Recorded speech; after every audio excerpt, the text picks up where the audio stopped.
Well, today I am pleased to welcome back Kristy Grant-Hart, the CEO of Spark Compliance Consulting.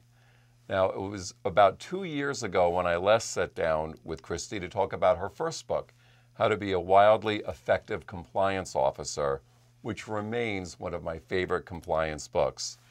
And here we are, Kristy, 2 years later and 2 books later, with your latest publication, How to Have a Wildly Successful Career in Compliance.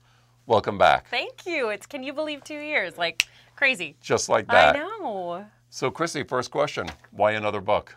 I get emails nearly every day from someone who wants career advice. Okay. How to get into the profession, how to build their profile, how to get the next job, how to move from one area to another of compliance. Okay. And I started to even write answers that I would have because I got the same questions so much, so I could just, hear.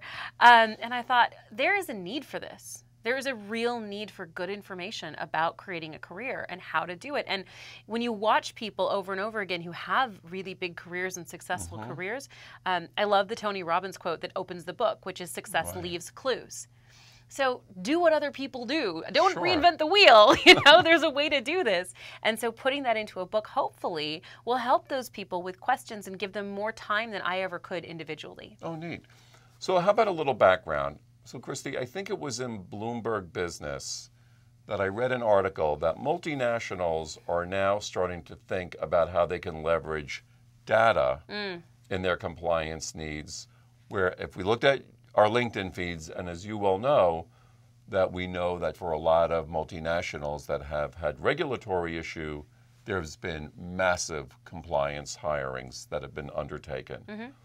So are you still bullish on the growth of the field, or do you think in our world of data and technology, where like so many other fields, technology is replacing traditional labor, that you think we might be experiencing or will experience a slowdown in our compliance workforce and what's clearly been a hiring spree? I am always bullish on our profession. Okay. I think that it's going to require new skills. I think being afraid of technology is going to be the death of some careers. Okay. I think we're going to see a lot more artificial intelligence. I think we are going to see better and better technology that supports us, better due diligence software, perhaps like real leaps and bounds in how we view analytics and metrics.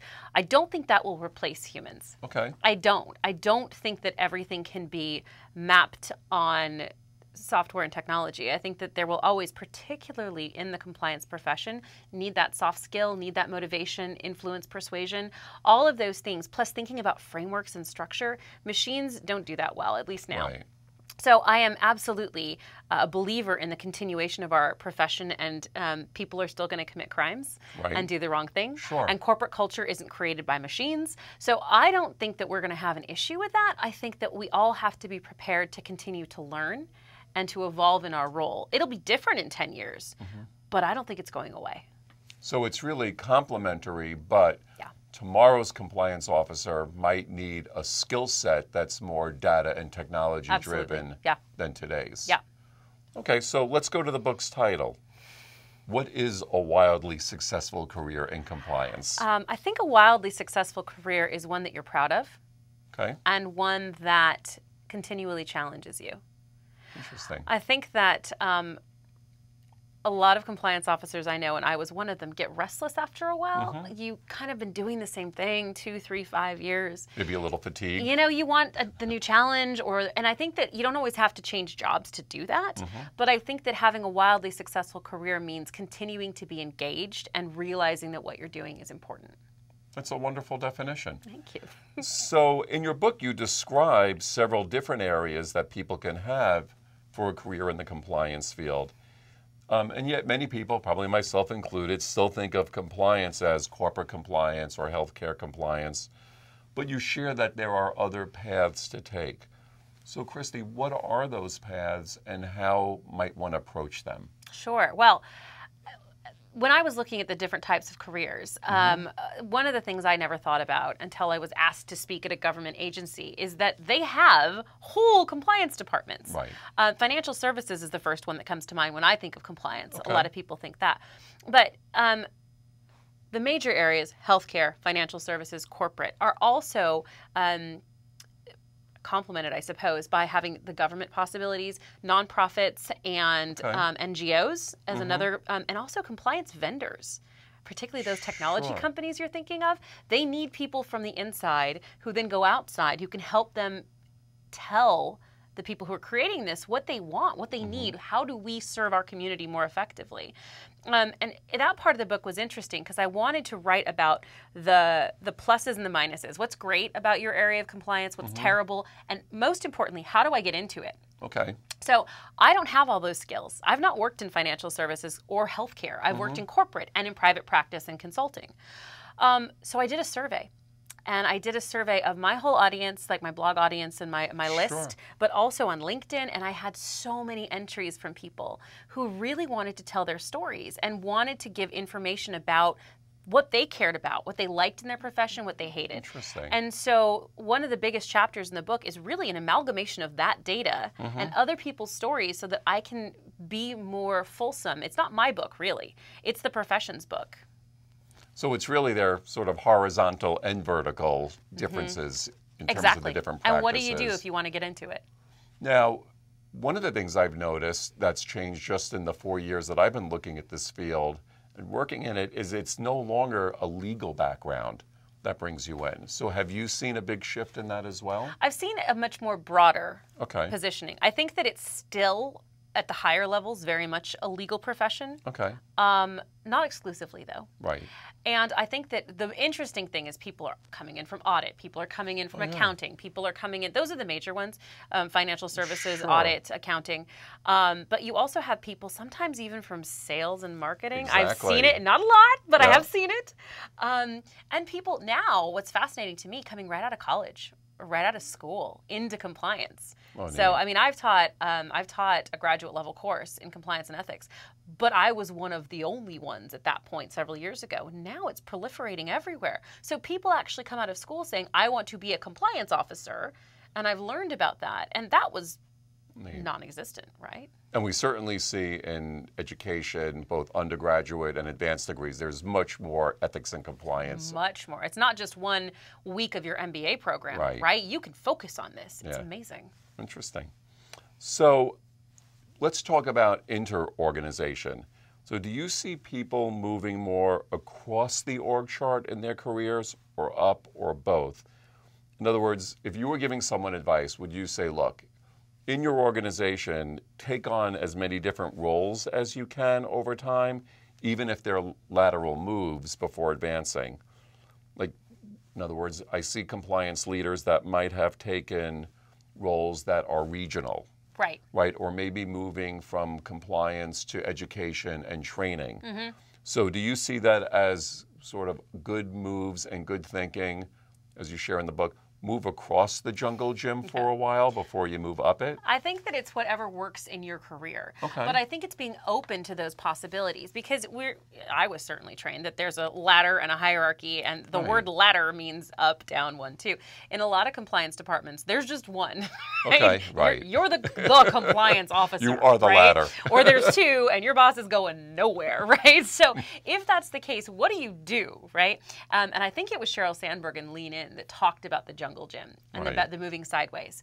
So if you can learn new skill sets and meet new people by doing a rotation in sales or just going on a couple of internal audits and helping, or maybe you do take a regional role, but you learn that business inside and out because now you're the Midwest expert or whatever it is, that can really not only give you a broader skill set, but create relationships that make it easier for you to succeed where you are or to use other people's networks to help you get where you're going next. Interesting.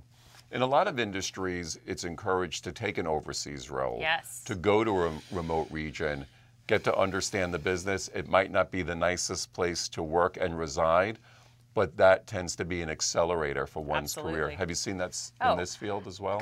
Probably the number one question I get, because I live in London and because I've been so lucky to travel so much, is how do I get into international? Oh. That is just such a big topic. And I think that people are hungry for that opportunity. It can be difficult to get visas to other places, but if you can position yourself to do that, your world literally will open up. Because it changes you when you've been able to travel and see how compliance, particularly if you're a states-based person, it changes how you see it. At the sharp end, right? Indeed. Indeed. And are organizations embedding compliance leaders on like a temporary basis in the sales department, in internal audit? Do you see really that? good companies do. I think Wow. it's extremely limited still. I see more and more compliance officers on regional leadership councils, so lower level, not just at the top, if they can get there, Sure. at the high level board meetings, C-suite. But I'm seeing more and more of that embedding lower, which I Right. think is really critical. I think that really forward-looking companies bring them into sales and bonus talks and things like that, but I don't think it's enough yet. Maybe we'll get there. It's a journey, and this is certainly an evolution. I don't think this would be a conversation we would have had even 2 years ago. No, it's getting better. Neat. Yeah. Well, given our common passion for social media and Yes. communication, Yes. what can someone do to raise their profile in compliance? And Kristy, does it even matter to do so? Yes. Okay. It matters. What say you? Yes, I believe this firmly. I think it's so critical. Like, my chief compliance officer role came because somebody saw, a recruiter at NBC Universal saw my profile, sent me an email, like a LinkedIn email. And when I asked her why she'd sought me out, she said, "You're the only person we could find in London with a compliance and a film degree." I mean, that would never have come about. I wasn't looking. I didn't have a Right. recruiter. And so beyond that, now people sometimes say to me, "Do you know anybody looking for this kind of role?" Sure. Well, if you are commenting on the stuff that I post, or if I know you from conferences, I've seen you speak, I am much more likely to recommend you. But it's not just me. If there's 500 people in the Right. room watching you speak, how much more likely are you to be on the radar? If or anybody is looking at a magazine at the Compliance and Ethics Professional or Compliance Week and you're quoted, how much more likely are you to be known? But it doesn't have to be gigantic things. I have felt like I have made friends on Twitter because we'll have conversations. There's a friend I have in Dubai now because of Twitter. And that is, the community and the sharing is so important. What I see is scared people. I see lawyers, a lot of lawyers, and I see people in compliance thinking, well, I can't air the company's dirty laundry, so I don't want to say anything. It's intimidating, I don't want so to I'll say anything. stay off. Yeah. It's safer to stay off. Okay, nobody thinks you should post, your risk assessment outcomes Right. on LinkedIn and be like, wow, we're terrible in Saudi Arabia, But posting about risk assessments, posting someone else's article that you like and saying, I thought this was smart, this made me see it a different way. You're engaging with the community, so you're serving the community, but you're also making yourself more visible, and that makes you more promotable and more hireable. And you've just talked about social media rule number 1. Shine a light on someone else's Oh, work, right? absolutely. Be a best supporting actor or actress and talk about something exciting that someone else has done. It's also easier, right? Right. I mean, it's harder to write your own stuff and be like, look at me. It's much easier to be like, you know what, Richard, he wrote some great stuff this week. Let me share it. We call that a social media handshake. I like it. There you go. So for someone that might want to get started, right, let's reduce that intimidation. Which social media communities do you see that have sort of the most engagement for someone who's working in compliance? I mean, LinkedIn. There's no two ways about it, right? I heard that there are Facebook compliance communities. I don't know of any of them. I don't participate in them. There's a bit of a Twitter thing, and the SEC posts on Pinterest. I don't know. LinkedIn is absolutely far and away the place to be. And the LinkedIn groups as well. Don't forget LinkedIn groups those as well. But the general audience is really good. Yeah. Agreed. So finally, let's talk about conferences. So there are so many of them. I mean, I'm speaking at one in November in London, and I hope to see you there. Yeah. But that very same week, Kristy, there's another one in London and another one in Amsterdam. So first, talk a little bit more about why you consider these conferences important for career development, both as maybe an attendee as well as someone who might be presenting. And Kristy, how does one choose where to go, which ones to attend, or which ones to pitch, right, as a speaker? And who's expected to finance all of this? I mean, these are expensive events, both registration, travel. What say you? Wow, that's a lot of questions. It is. Sorry. Okay, no, it's all right. So conferences are awesome. Okay. Let's just start there, right? Right. I think that you need to really think about what's going to serve you best. Okay. So sometimes people love regional conferences. If you want to grow in your region, you love Chicago, you never want to move from Chicago, your family's in Chicago, go to a Midwest conference or stay in Chicago. Okay. That may be the best thing for you For to grow your networking. network. Okay. If you are really excited about hearing everything that's new, you want to get a broad-based community, go to one of the big ones. And Okay. look, I'm on, full disclosure, I'm on the board of the Society of the Society of Corporate Compliance and Ethics, the SCCE. Their conference in Vegas this year is going to have 2,000 people. Right. They've got 10 tracks that you can go to. I love it, but I'm a Right. big social butterfly, right? Sure. That works for me. I think the most important thing is keep going to the one you like, Okay. because then you build friendships and it makes you more confident going the next time. Because the first time I went to my first SCC event, I was in the corner going, I don't want to be here. It's intimidating. I'm going to leave the drinks thing. I don't care. I don't want to be. Yeah, but the second year, I knew somebody. The fifth year, I know everybody. You know, Right, like, right. let's have a Sure. party, right? So I think that picking a conference that resonates with you, whether it's, you know, if you're in financial services, go to a financial services conference, Okay. right? Healthcare, go to a healthcare conference. Get the kind of advice that you need. In terms of the cost, that also says, where do I want to put my budget? All right. Maybe it's easier to go to one in Chicago if you're in Chicago, because you don't need the travel budget, the, you know, airfare to South Africa. I mean, you know, Right. that. Sure. And also a lot of conferences will sponsor you if you're in-house. Right. That's right. The SCCE conference, I know, will pay for plane tickets up to a certain rate and then a couple of nights at the hotel. There are other conferences that specifically have the promoters and supporters pay for people to come in. Okay. So look for the ones that are free, and a lot of times law firms and consulting companies host them. Right. So wherever you can get that moment to have the interaction with others in your field, do it. And where does one look for where all these conferences are? Oh man, if you get on LinkedIn, you can't help it. Yeah, You know that's what I mean? was thinking. And they also, when you're in-house, they call you. Yeah. As soon as you start to get particularly a little bit senior, conference people search you out. But make sure you find one you like, that you vibe with, and keep going. And that gets back to our LinkedIn world, because very often the way the conference organizers are going to find you is they're going to look at their LinkedIn feeds. Right? And if you're commenting and you're clever about it, they're much more likely to look you up. And one of the things that I've always enjoyed doing when I'm going to a conference, either as an attendee or perhaps speaking, you know, either a keynote or even a panel participant, is connect with those people on LinkedIn beforehand with a message, not just auto connect. No. Yeah, and set up a coffee. Set up the fact Yeah. that, you know, at the lunch, maybe we can sit together. Or there's a drinks thing right afterward. Can we maybe spend 5 minutes together? I'm really interested in your career. I really love that thing you wrote. I think that the fact that you're in Thailand is fantastic. Tell me, I want to hear more about that. Once you set up an expectation, it's so much easier to go with a plan. And also, you'll meet people you're actually interested in, right? Which can really build your network more quickly. Yeah, agreed. And even afterwards, you know, following up on LinkedIn with people that you have their business cards, that you've had a chat with, it's a way of staying perpetually connected. Absolutely. It's wonderful. I love it. Well, Kristy, thanks again for your time. Thanks so much, Richard. Appreciate Take care. it. Bye.